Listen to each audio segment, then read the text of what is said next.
part of me, and I can take it. My heart is so hollow, the blood has an echo inside of my veins. My heart is so hollow, your voice is so narrow, making the pain. My heart is so hollow, hollow, hollow. My heart is so hollow, hollow, hollow.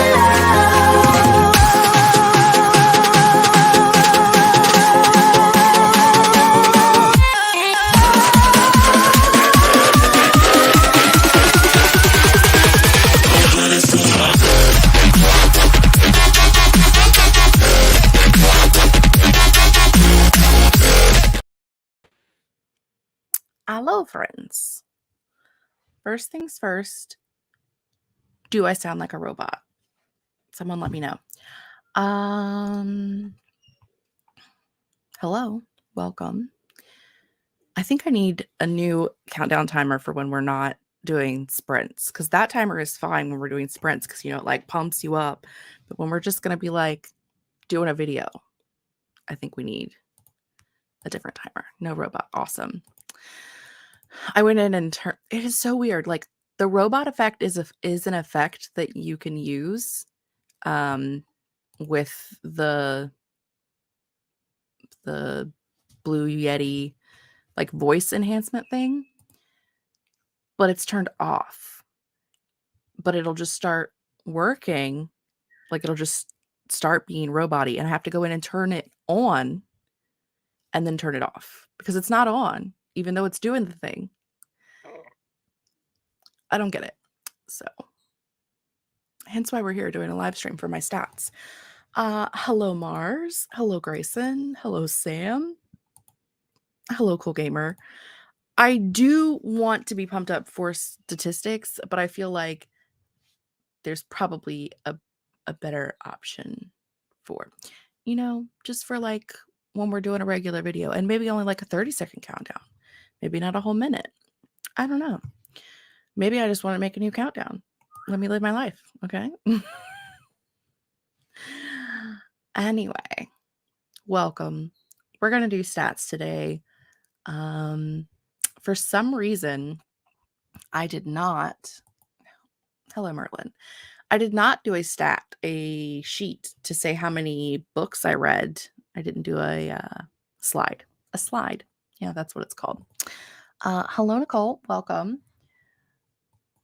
But I do know that I read 91 books in 2022. So my goal was 30. Because my goal for 2022 was to do things like a quarter of what I had been doing previously. Trying, you know, not to be stressed, trying to be more calm and like let it go if I didn't get things done that I thought I was needing to do. I was trying to get rid of the hustle culture. So my goal was 30 books. Hello, Kelly. Welcome. And I hit 30 books pretty early on in the year, like 4 or 5 months in. So I was like, let's bump it to 60. And I ended up at 91. So most recent years, I should say, I've been over 100. So I was still less than normal, but still not a bad number. Merlin.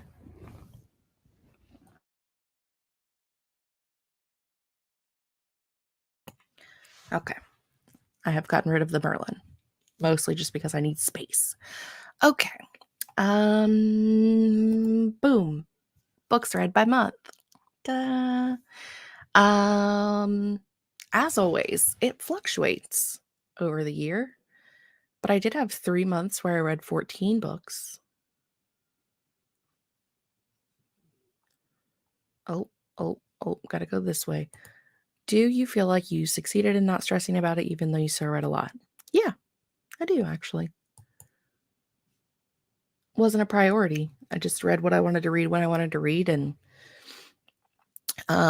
these right here, or maybe these here, somewhere in these 3 months is when I reread that 7-book wizard series because my life was falling apart and I needed to just I needed something to zone out, but not something that I had to pay attention to.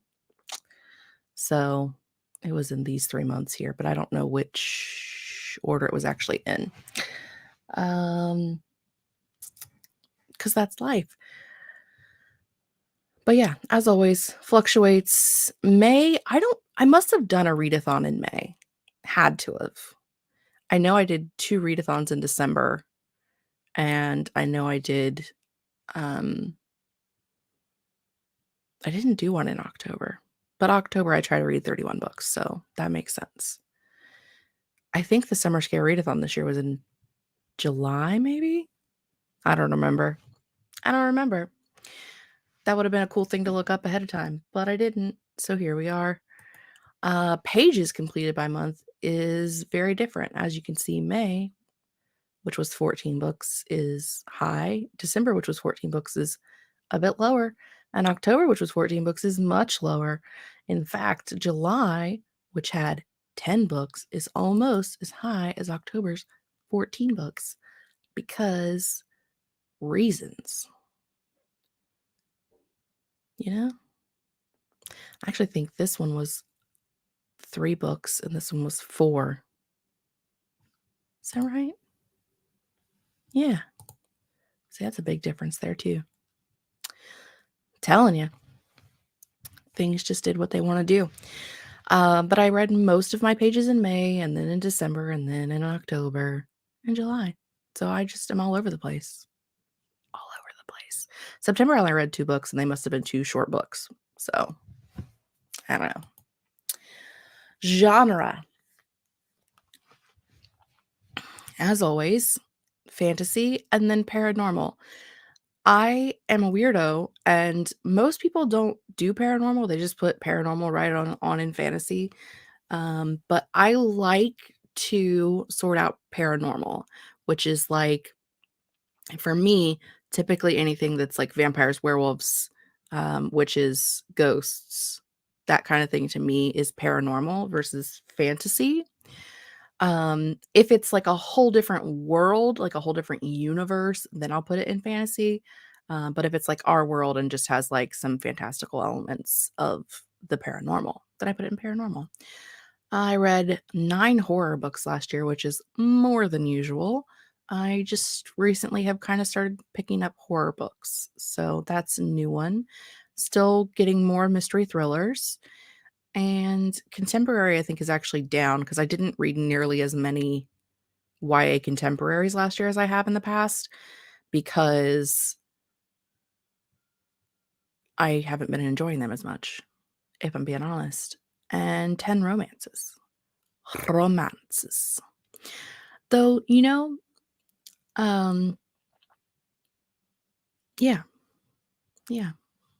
Go this way to get this way. Mars also separates paranormal into its own thing because it's somewhere between fantasy and sci-fi, so it feels weird lumping it in. I agree. It's strange. Okay, publisher. I typically, paranormal doesn't feel the same as fantasy, so I lump it in. I don't know, but a lot of people do. It's weird to me. I don't get it.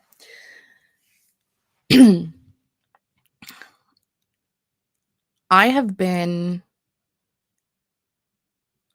keeping track of publisher for a while.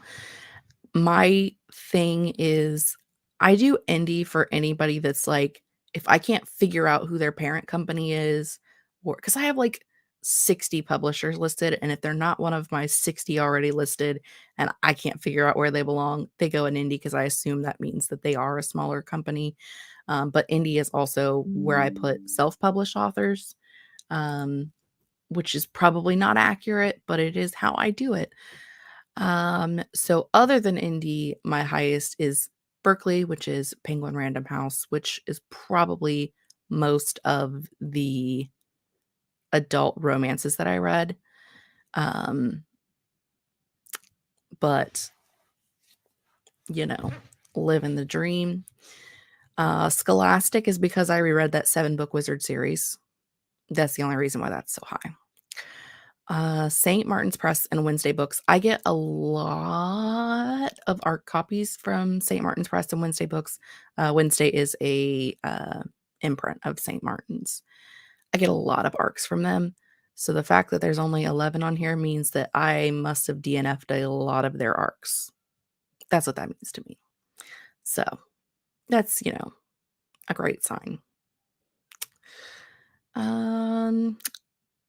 Wednesday Books is usually a lot higher because I read a lot of their stuff, but it is a lot of YA contemporary, which I haven't been reading that much of. So that, kind of makes sense.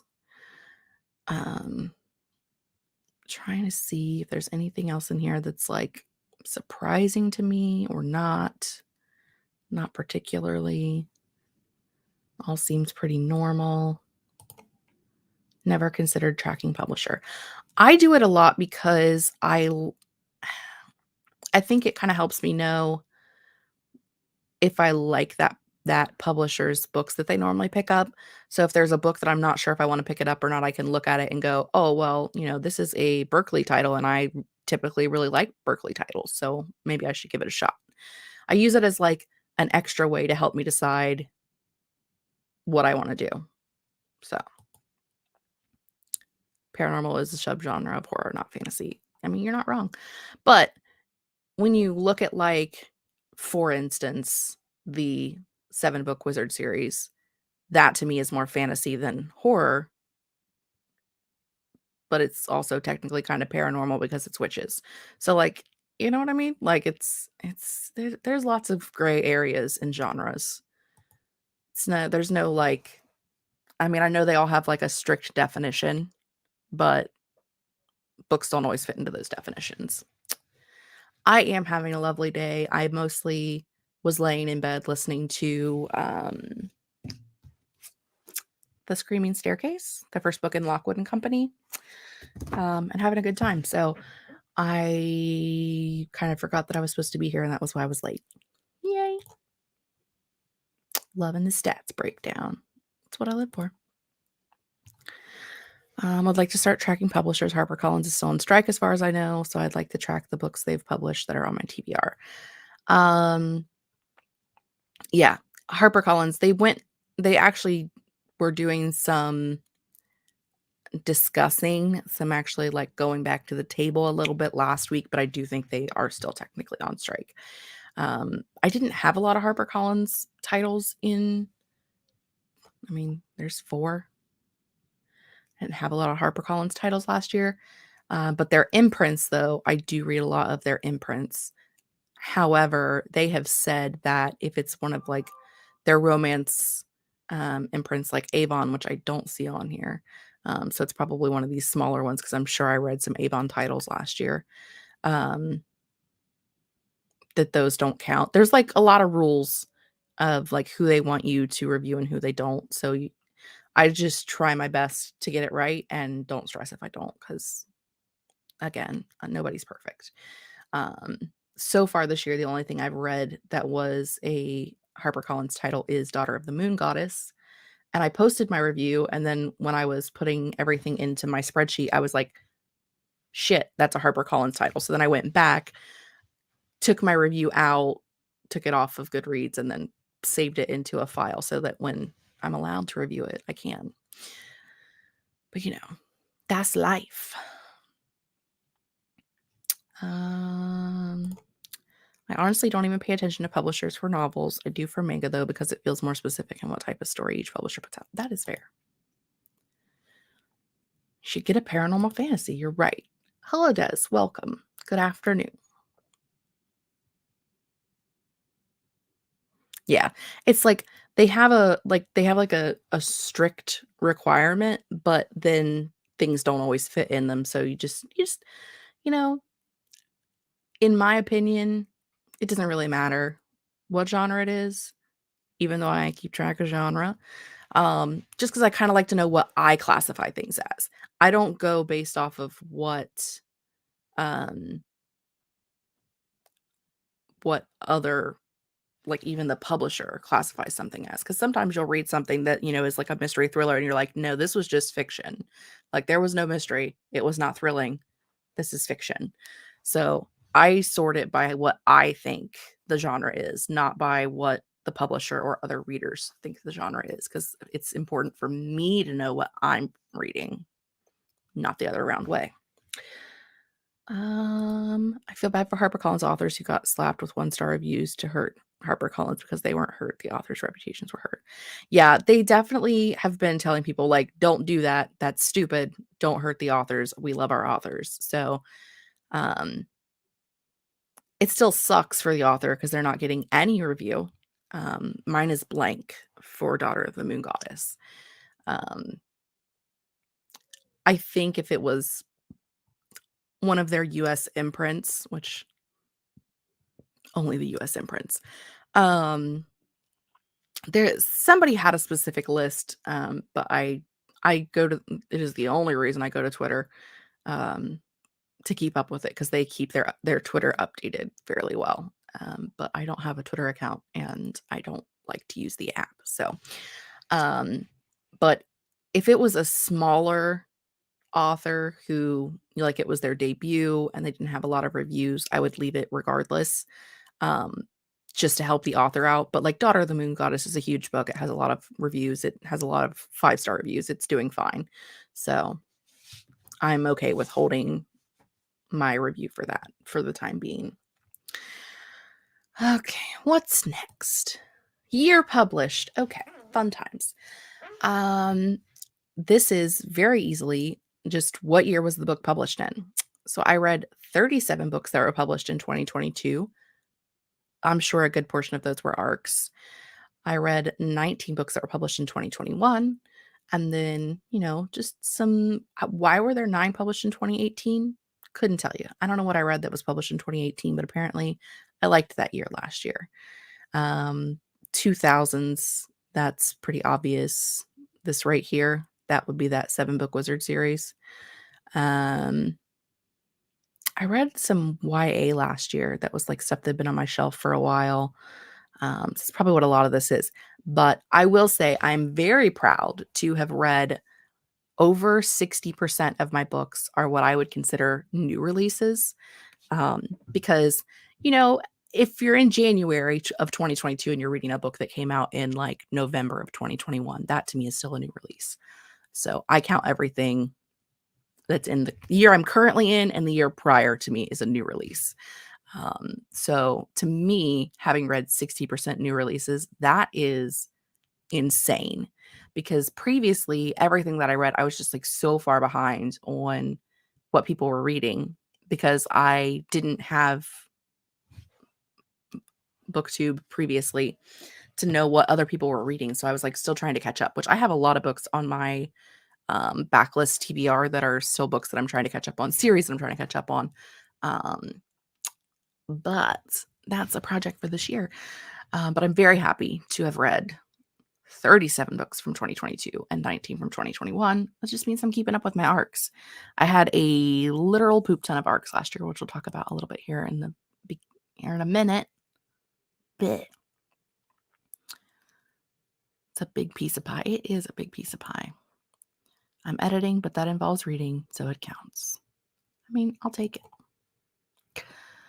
I have to add 1800s to my year's published data because I'm reading 5 Gothic tales from that century for Gothic February. Well, that's fine. I don't think, excuse me, I think mine has like, and I have to change it every year because every year there's only like so many spaces to put in things, which I could add lines because I know how to manipulate sheets now that I could do that. I will retroactively go back and share the spreadsheet that I use for reading in the description when we're done, if just in case anybody's interested. But I never wait for the new sheet to come out. They like republish the sheet every year with like new updates and stuff, but I prefer to just change my sheet because I already have all the things in it that I like all of my categories and things, and I have it set up to where like I take out the things that I don't want to track, and so I have it set to me every year. So instead of like going in and re-downloading their sheet and remaking it, I just make a copy of it and delete all of my information out and then adjust the things that I have to adjust. Because I know how to do that now. But I have like, I think I have like 70s, 80s, 90s, and then everything is like pre 60s or whatever, 60 or before. But I think if I did have books from the 1800s, I would probably have to add that in as well. So I'm with you on that one. Definitely add that in. I am doing amazing. Thank you. It's a colorful chart. A fancy. Next year's charts are not going to be quite so colorful because I'm not gonna lie, I kind of hate all of the color. Um, it makes me insane. So what I have done for this year is I changed all of the colors to my 4 brand colors, which are like the blues and purples that you see and this green color, but like the blues and purples that are in my logo. So it'll all be like my brand colors next year because I live my life like that. Previous TBR. So this one is, was it previously on my TBR or not? I read 26 arcs last year, which 37. So that makes sense. 26 arcs. 9 were rereads. This one's funny because when we get to the next slide, there'll be 10 rereads. I don't know what the difference is here, but we're just rolling with it. 36 were books I borrowed from the library, which is fine, but I really would like to get that number down this year and get this number higher, which is my physical TBR shelf. I definitely will not have as many arcs this year because I am not accepting as many this year. I DNF'd, what, 30 arcs last year? I DNF'd a lot of arcs last year, so I'm being very more particular about what I accept. I'm trying to only accept things from either publishers that I really, really love, and that are books that I think I'll enjoy, or are authors that I've read from before that I know I like. Because I can't stress myself out with the arcs this year. I had like 75 last year. It was a hot mess. 19 books came from my physical TBR, but you will see in the next slide how funny this is. So when we started last year, I think I had like 112 books on my physical TBR, something like that. I don't remember. But I read 19, but this number also includes books that are currently on my like that I bought in 2022. So like if I bought a book in 2022 and then I read it in 2022, I count it as part of my physical TBR. So it makes me look like I'm doing better at getting rid of my backlist, but I'm really not. So in 2023, I've changed it and I have this separated into 2 categories. I have a backlist TBR and a current TBR. So anything that I buy in 2023 will be in a different category from things purchased prior to 2023 because I really need to keep track of that stuff. We do love a good branding moment. I did read a lot of arcs. Indeed. Indeed. Is a physical TBR a book you own but haven't read, or a book you own you haven't read and want to read? Like, do I count all of the books or just the ones I want to read? I mean, you should theoretically on your physical TBR.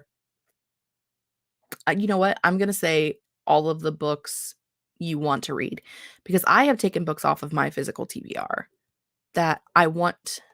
How do I say this? I have a lot of classics that like at some point I would like to look into, or I have like giant bind up books that are like, I have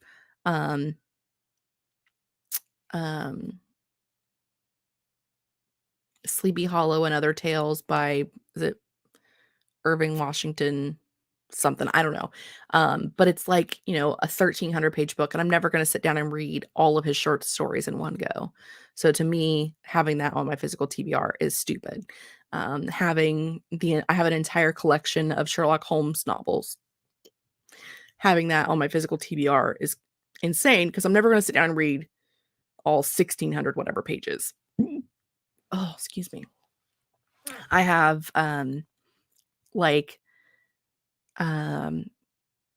companion books like Percy Jackson's, like where they have all of the different gods or monsters. I have some of those. I don't count those as part of my TBR because to me it's just a book that at some point, like I can read it for fun or read it if I want to, but I'm never gonna. If it's something that I'm not gonna just sit down and read the whole thing cover to cover, then I don't count it.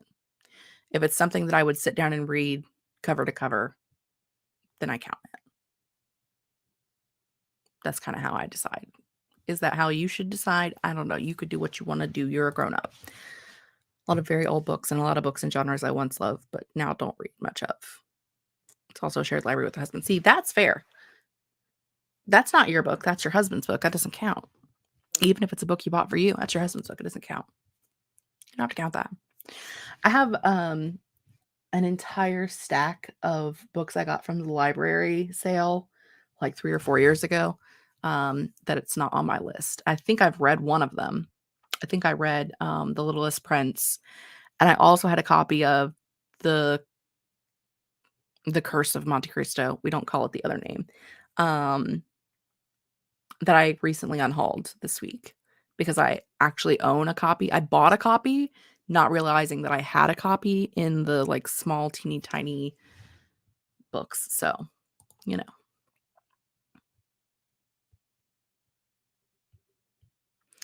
I have the full collection of Jane Austen in one chunky, pretty book that's for looks on my bookshelf. Absolutely. Yeah. Yeah. I think that like if it's a book that you intend to read the whole book at once, and whether that's at once for you is over a month because you're a slow reader or in a day because you're a fast reader, I think that to me is a book that should be on your TBR. But if it's something that you're just going to like go to and reference every once in a while, or like if you're just wanting to look something up, I don't count reference books either. I have a lot of reference books because I'm a witch and I have a lot of witchy books. So I include some of my boyfriend's books on my TBR because sometimes he buys books that I also want to read. That's also fair. Miniature Jane Austen collection. Crying in H Mart is on my TBR even though it's his book because I want to read it. But Dune is not on my TBR because it's his book and I have no interest in it. That's fair. 10 or 12 small books with Bible paper and gold edges. That is probably really pretty. The cat has returned. As you can see, her tail. Book status. What is this one? Hello, dear. Welcome. Okay. Book status for me is when did I purchase that book? So it's kind of like how long has this book been on my shelf? Okay. As I said, 10 says they come from my shelves, but I only had 9 rereads, so I don't know how that happened, but we're just rolling with it. 26 ARCs, 28 books from the library, which is a smaller number than we had from the library before, and that's because last year I started keeping track of how many books I purchased after I read them from the library. So if I borrowed it from the library and I really enjoyed it and I purchased a copy, then I count that as purchased after. 10 of the books that I read last year were in this category, my physical TBR. 10 of those were books that I bought last year, which means this only shows 7, but it should be 8. One of these must have ended up over here. I don't know. I don't know the logistics of how Jessica managed to do this. But anyway, 7 books off of my TBR that were purchased prior to 2022. That's all I read last year. Like I rolled into 2022 with 112-ish books and I ended 2022 with 76 books on my shelf. However, I only read like 7 of them. Most of them I DNF'd or unhauled. So, living the dream. Is it part of a series? 32 were not part of a series. 48 were part of a series. 3, I don't know. Maybe not. Who knows?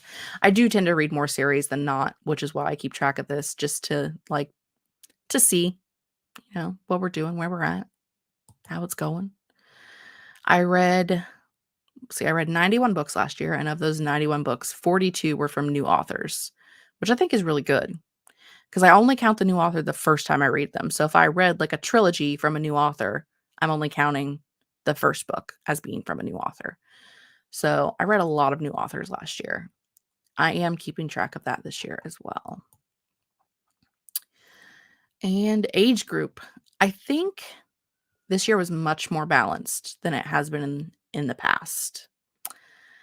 So 2 books that I consider kids books, 23 that were middle grade, 27 YA, and 38 adult. Last year, my adult was like 60% and my YA was very tiny. And my middle grade was probably about the same. And then previous to last year, my YA has always been 50% or more. I haven't been reading as much YA. I would guess that most of these YAs are books that either came off of my shelves trying to read books that I had previously or were arcs that I had because I had a lot of YA arcs, which I'm trying not to do because I'm not enjoying YA as much as I used to. So, we all know I love mid-grade. I'm reading a lot and I'm having a good time and I'm really enjoying adult books. And there's, all the good things. Pregnant mid-grade series and will aim to be a part of yours someday. I guess I was going to say I'm currently reading, but I haven't started it yet. I will be reading one of Laura's mid-grades she sent to me to read, and I need to get to that this month. So I'm always excited to read your guys' mid-grades. I love mid-grade. Send them my way. Yeah, I think the YA, it was smaller last year than this year, but it is typically smaller as the years go on. I'm old. I'm 36. I don't read a lot of YA. To be fair, I've read a good bit of YA this year, but I think I've read more adult this year so far. I think I've already read like 16 books this year. I don't know how or why, but I'm flying through audiobooks currently, so living the dream. Most read author. Oop. There's somebody else here. I always struggle to read YA and horror, but I'm trying to broaden my genre slut palette. Fair. Samesies. Bird watching fades in. That's how it happens. Because we're old. Most read author. I do like to keep track of this for funsies.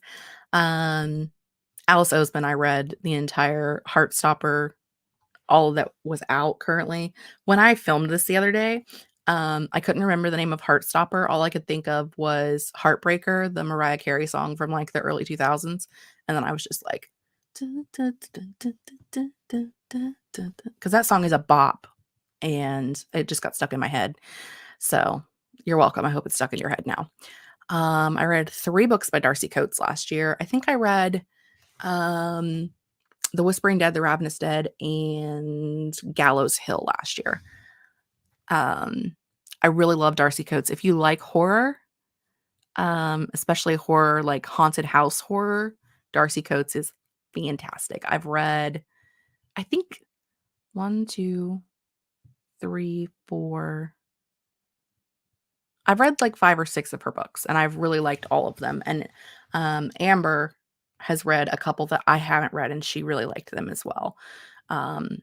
So Darcy Coates, she is mostly self-published, and she has a shit ton of backlist. So if you like haunted horror house stories, I prefer short horror over novel-length horror. I don't know how I feel about horror in general because I am starting to get into it. I have a video idea for later this year. I don't know exactly when I'm going to do it, but I do have a video idea for later this year. That's going to be me trying out some different horror books. But I don't like gory things. So if it's like scary horror, then I'm cool. But if it's like blood and guts and stuff, then I'm not really all that into it. So it just depends. Darcy Coates is someone I really want to try out, and hearing you talk about Kate Alice Marshall has me keeping an eye out for her books wherever I go. Yes, Kate Alice Marshall and Darcy Coates, both fantastic horror writers. Even Kate Alice Marshall has horror mid-grade, and it's fantastic. So maybe I should give horror another try. I haven't tried it in a long time. Also don't like gore. Yeah. If you see me talk about a horror book and I'm rating a horror book like it, highly, it's safe that it's not super gory because I don't like it. Typically, if something is super gory, I will like skip some of the passages to see if it's just that moment of the book or like the whole book, because if it's the whole book I'm out, but if it's just like one scene I'll just skip the scene. You know, but horror, not gore, absolutely. Danny was trying to wipe cat hair off the keyboard and said aye captain, living the dream. These 3 books are the witch books that are technically published by Disney, and they don't have the author's name on them anywhere, but I know that the French ones are, the lady's first name is Elisabetta.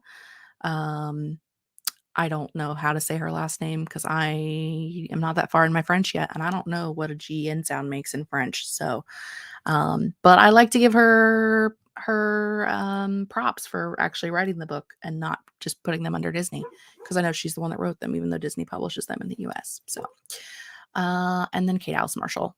I read all 3 books of the 13s trilogy, and then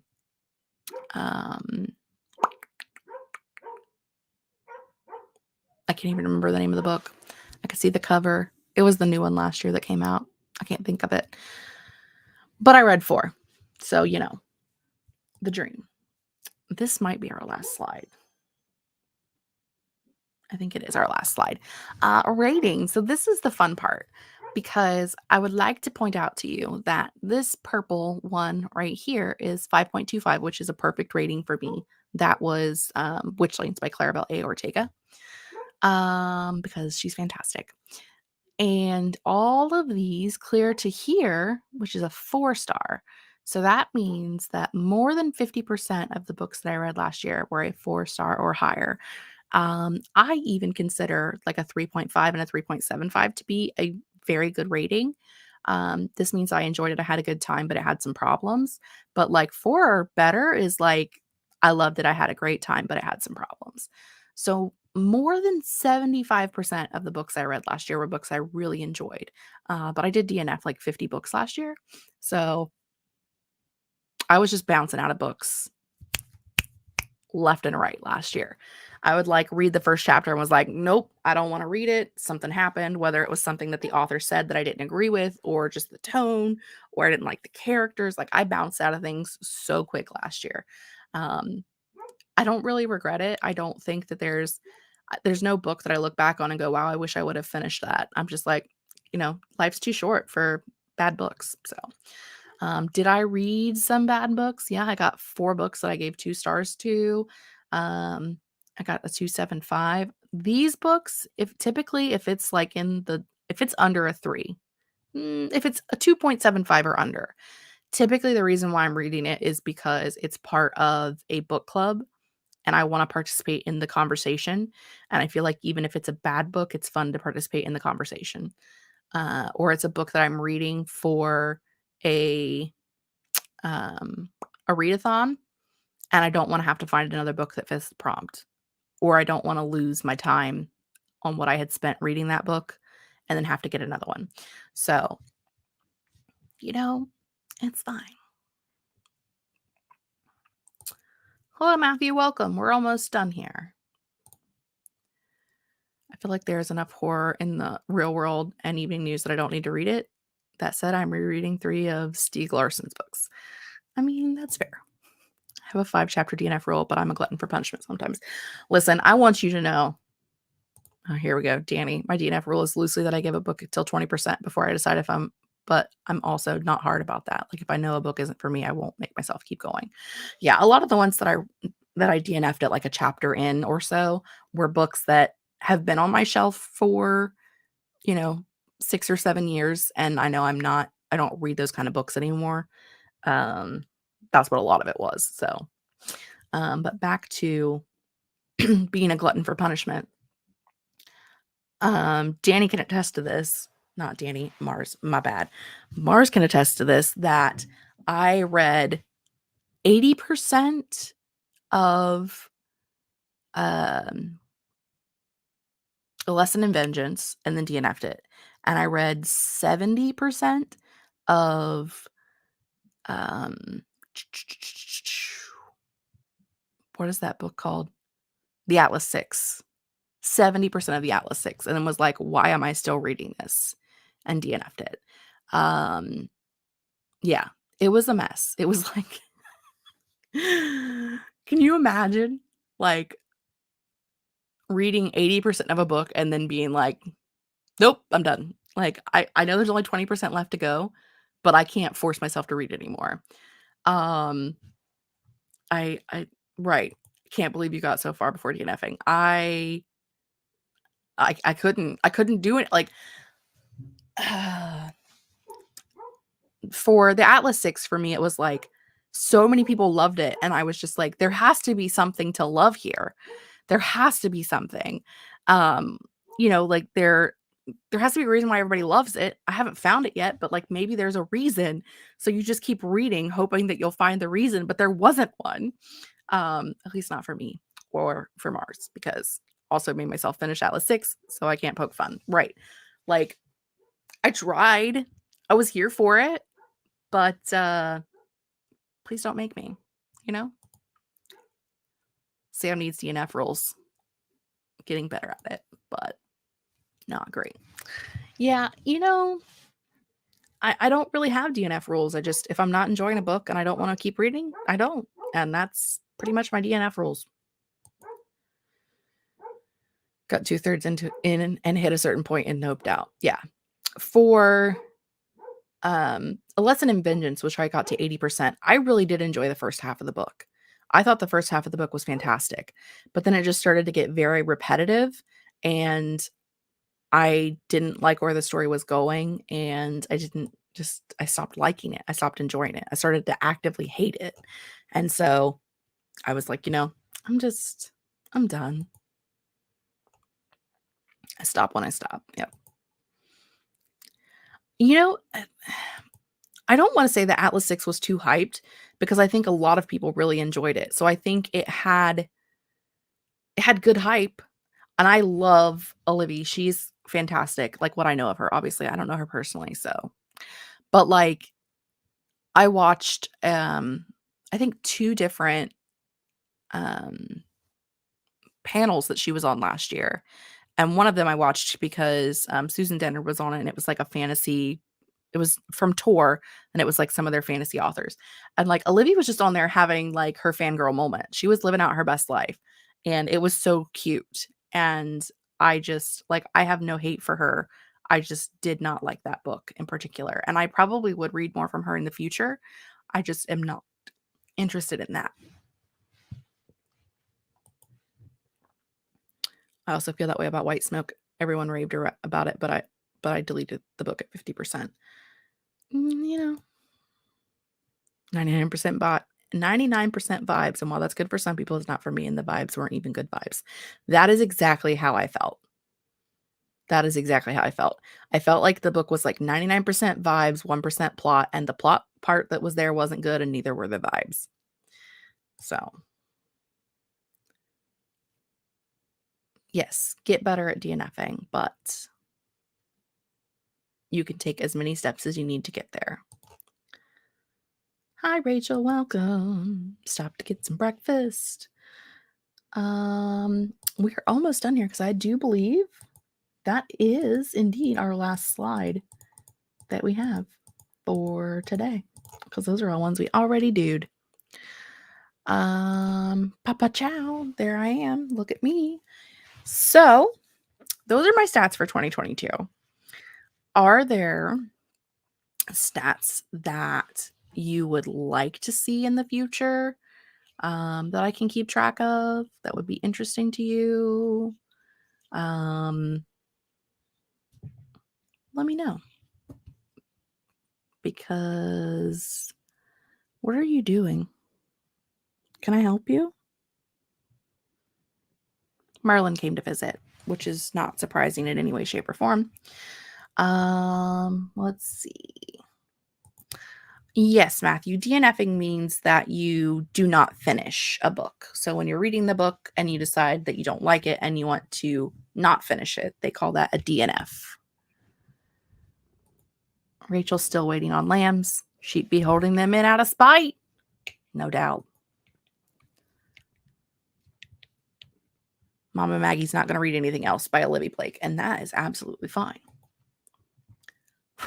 Bye, Kelly. Have a great day. Keep track of the reasons why I DNF a book. I could.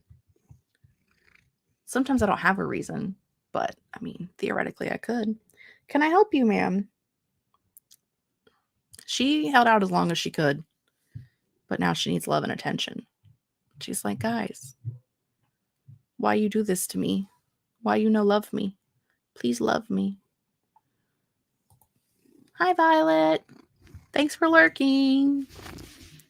All hail the feline overlords. I got to go outside and check on Raja too, because she's been left to her own devices for a whole day. So I haven't been outside since 4 o'clock yesterday. So I got to check her food and water and clean her litter box and all that fun stuff. It is floofy. She's got a floofy tail for a not very floofy cat. Oh, yeah. Waited until I was full screen again to get full effect. Absolutely. She was like, oh, you're full screen and you're talking to your friends? I'm coming. DNF to series this week. The first 3 books were good, but 4 was a trash fire. I have been there. Been there, my friend. Been there. Read first book, loved the first book. Second book, not as good. Third book, I skim read. Fourth book, I was like, nope, I'm out of here. You know. Any character I like got little page time or got the axe, and the characters I hate got all the page time and importance on them. Yeah, I think it's fair. I don't think you should force yourself to finish reading anything you're not having a good time reading. Now, that isn't to say that hate reading isn't a thing, because I definitely read, oh God, what was it? The Woods Are Watching, which I think I read in 2021. And I rated it like a 2-star or less. And it was awful, but it was like so awful. It was so bad that I had to read it to see what was going to happen. Sometimes that happens too. Like you are having a good time, but you hate every minute of it, if that makes any sense. Those books definitely exist. So Merlin, you are going to knock my laptop off of the desk if you keep doing that. So could you not do that? Thank you. I appreciate you. Okay, kids, that's going to be it for me today. I'm going to hit a button and we're going to wave bye. Okay. Bye, friends. My heart is so hollow, the blood as an echo inside of my veins.